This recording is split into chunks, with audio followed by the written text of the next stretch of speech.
Hi, guys, my name is Ariba. Welcome back to my YouTube channel Ariba News HD. I hope you are doing well.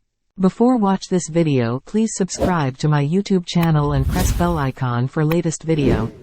So, let's start the video. Chelsea smashed 6 past Middlesbrough to reach Carabao Cup final in style. If it was a reminder of the way things used to be, it was also possible to see this triumph as the start of Chelsea marching towards a brighter future. The first major final of the post-Abramovich era beckons and, for owners as derided as Todd Boehly and Clearlake Capital, there must be something satisfying about finally being given tangible evidence that their bold youth project is making progress. This was a total mismatch. Middlesbrough's 1-0 lead from the first leg shattered during a torrid first half, Chelsea cutting them to shreds with 4 unanswered goals. Cole Palmer, who has 11 goals since joining from Manchester City in the summer, was unstoppable. Raheem Sterling ran Boro ragged. Ben Chilwell was exceptional on his first start since injuring a hamstring in September.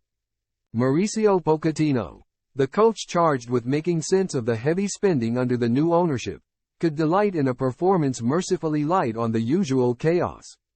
After 18 months of turbulence, it almost felt as if Chelsea were back.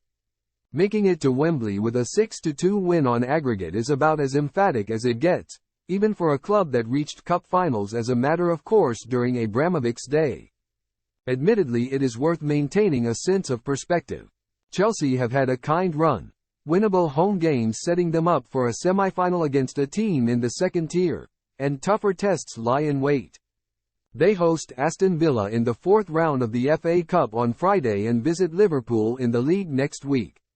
Equally, this was a 9th home game without defeat for Chelsea, who relished putting things right after their insipid performance during the first leg. Skulking around his technical area, shaking his head whenever the tempo dipped, Pochettino only found positives.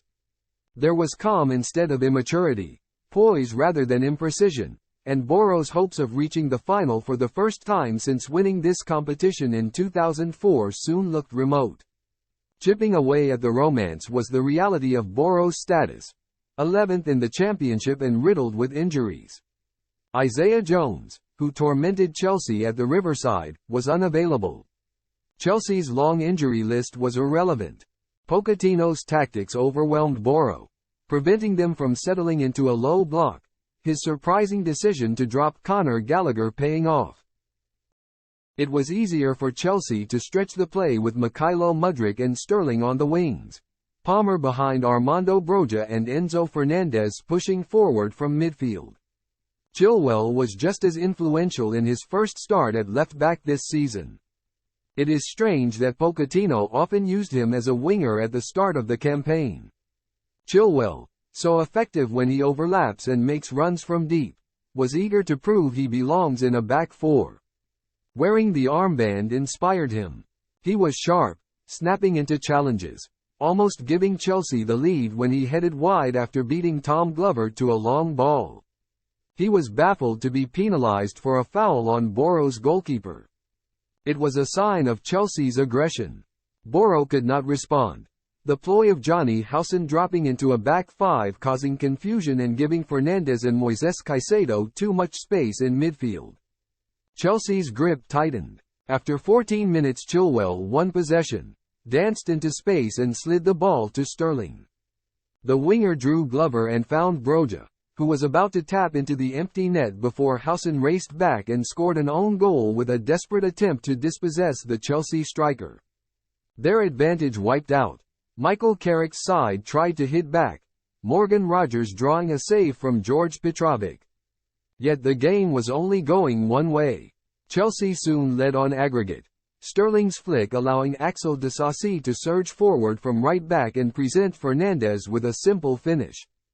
Overrun and outclassed, Boro cracked again. Disasi intercepted a poor pass from Matt Clark and drilled in a low finish after clever play from Palmer and Sterling. It was 4 when Palmer, doing things at his pace, punished another defensive howler by placing a low shot beyond Glover. Chelsea eased off after half-time. Pochettino seemed to take mercy on Lucas Engel, who had taken a battering at left back, by switching Sterling to the opposite flank. If Engel was feeling relieved about not having to deal with Sterling, though, it must have been tempered by Noni Madueke running at him after coming on for Mudryk. Chelsea were always capable of raising their level. So it proved when Gallagher came off the bench and teed up Palmer for a first-time finish, then when Madueke cut inside and curled home the sixth. Chelsea could look forward to facing Liverpool or Fulham at Wembley. A fine late strike from Rodgers would not dampen the mood.